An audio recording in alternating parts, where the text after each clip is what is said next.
Ya, memasuki libur Natal dan Tahun Baru, arus lalu lintas di Jalan Lintas Timur Kabupaten Banyuasin mengalami peningkatan yang signifikan sehingga menyebabkan kemacetan yang parah.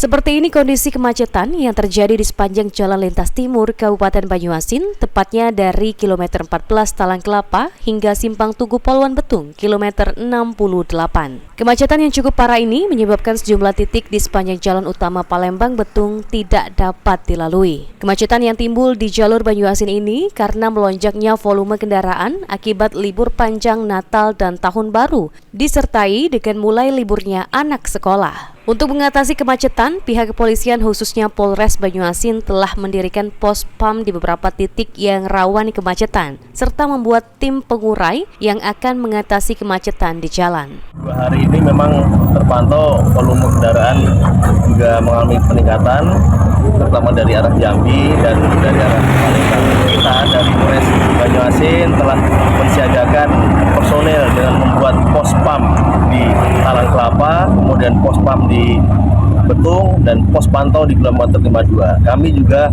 membuat tim urai yang tugasnya adalah mobiling sepanjang jalur. Apabila ada kemacetan, kita akan segera mengurai. Dan di tiap pos pengamanan kami tempatkan mobil derek, ambulan, dan mekanik.